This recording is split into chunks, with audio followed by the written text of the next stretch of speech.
Good morning, students. Today we will start parabola, and I've given one. I've shared one link with you regarding the basic structure of parabola in which all the basic terms are defined. तो मैंने आप लोगों को definition भी भेजी है. Please read it and watch that video. You will be cleared. और उसके बावजूद भी मैं शॉर्ट में आपको ये सारा एक डायग्राम बना के क्या कौन सी चीज़ को क्या कहते हैं वो बता रहा हूँ. देखो, पैराबोला का शेप ये होता है, आप लोगों को पता है. और पैराबोला की जनरल इक्वेशन ये होती है y² = 4ax. अगर यहाँ पे y² = -4ax होता तो ये पैराबोला जो है ना इस तरफ ओपन होता. अगर पैराबोला x² = 4ay होता तो ये पैराबोला ऐसे ओपन हुआ होता ऊपर की तरफ. और अगर कोई पैराबोला x² = -4ay हो तो वो इस तरह से ओपन होता. ये आप लोगों को चारों याद होने चाहिए. और इसका तो है ही वाला, राइट. y² = 4ax में क्या होगा, टूवर्ड्स राइट. इधर में ये वाला x² वाले में ऊपर की तरफ होगा, बाकी अपोजिट में उसके नीचे होगा. ये आपको याद होना चाहिए. ये पॉइंट कहलाती है, ये तो एक्सिस कहलाती है, इसकी एक्सिस. ये पॉइंट इसका वर्टेक्स, ये पॉइंट इसका फोकस, ये डायरेक्ट्रिक्स. इन सब की डेफिनेशन मैंने भेज दी है, सो रीड करना. You will be clear with it, right. अब एक टर्म और आती है लेटस रेक्टम. तो जो फोकस से पास होता है और इस तरह से एक तरह से कॉर्ड बन रही है इसमें, ये चीज़ लेटस रेक्टम होगी. Latus rectum. और लेटस रेक्टम जो होता है उसका फॉर्मूला होता है = 4a. क्या होता है, 4a.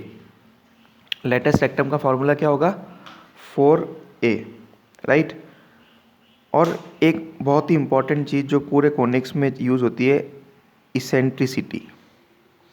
इसकी स्पेलिंग है इसेंट्री, ECENTRICITY, इसेंट्रिसिटी. ये कोनिक रेशियो में एक फिक्स्ड, कोनिक सेक्शन में एक फिक्स्ड रेशियो है. ये सर्कल के लिए तो होता है 0, ये मैंने नोट्स में भेजा है. सर्कल के लिए होता है ये 0. 1 होता है पैराबोला के लिए, ये आपके MCQ में आ सकता है. 1 = होता है पैराबोला के लिए. E 1 हो तो ये इलिप्स के लिए होता है. और अगर E 1 हो तो ये हाइपरबोला के लिए होता है. हमने ये पढ़ लिया, ये पढ़ रहे हैं, और अगली 2 एक्सरसाइज में ये पढ़ेंगे. तो सर्कल तो कुछ रिजेम्बलेंस स्ट्रेट लाइन वाली कंडीशंस आपने देखी. ई भी कहीं उसमें ज़्यादा आया नहीं, पर यहाँ पे ये सब चीज़ें काम आएगी. ई भी आएगा, ए भी आएगा, आपको बहुत सारी चीज़ें निकालनी होगी. तो ये तीनों एक जैसे ही हैं. अगर आपने ये सीख लिया तो आपको इसमें दिक्कत नहीं आएगी आगे वाले में, राइट, है ना. इलिप्स, पैराबोला और हाइपरबोला. अब क्वेश्चन करते वक्त आप लोगों को ये टेबल याद होनी चाहिए R.D. शर्मा की, जिससे सारे क्वेश्चन बहुत इजीली हो जाएंगे. मैंने इसका फ़ोटो भेजा है. ये फॉर्मूला आपको पहचानना है. जैसे y² = 4ax है, y² = 4ax है. तो अब आपको कोऑर्डिनेट क्या होंगे, वर्टेक्स के 0 0, फोकस क्या होगा a, 0, ऐसे करके पता लगाना. और अभी हम क्वेश्चन देखेंगे तो you will be very very clear with the concept, है ना. तो ये टेबल आप लोगों को याद होनी चाहिए. उसके बाद ये सारे क्वेश्चंस इजीली हो जाएंगे. तो अपन क्वेश्चंस पे प्रोसीड करते हैं. देखो, ये क्वेश्चन है y² = 12x.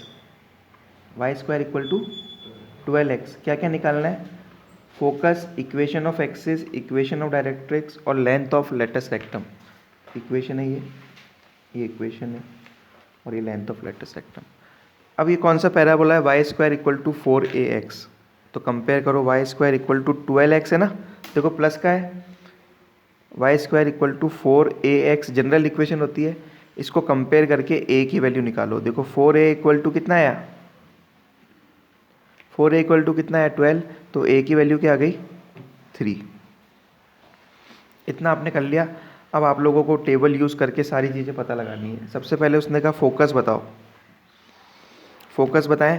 तो देखो फोकस के लिए कोऑर्डिनेट क्या दे रखे हैं, देखो फोकस के लिए कोऑर्डिनेट क्या दे रखे हैं, a,0 दे रखा है। फोकस के लिए कोऑर्डिनेट a,0 दे रखा है क्या, तो फोकस के पॉइंट क्या हो जाएंगे 3,0। ओके, इक्वेशन ऑफ डायरेक्ट्रिक्स पूछ रहा है क्या है, देखो इक्वेशन ऑफ डायरेक्ट्रिक्स क्या है, x इक्वल टू -a।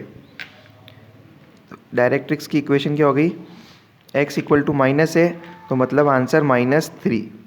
तो इक्वेशन ऑफ डायरेक्ट्रिक्स हो गई x + 3 इक्वल टू 0। अगला पूछ रहा है equation of axis, equation of axis, equation of axis क्या दे रखा है उसने, y इक्वल टू 0, तो ये आ जाएगा y इक्वल टू 0। और लेटेस्ट रेक्टम की लेंथ कितनी आएगी, what is the length of the latus rectum,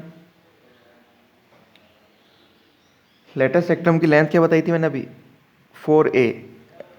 ये देखो ये लिखा हुआ length of latus rectum 4a, तो 4a equal to 4 latus rectum length of latus rectum 4 equal to 4 × 3 answer 12। तो इस तरह से प्रोसीड करेंगे।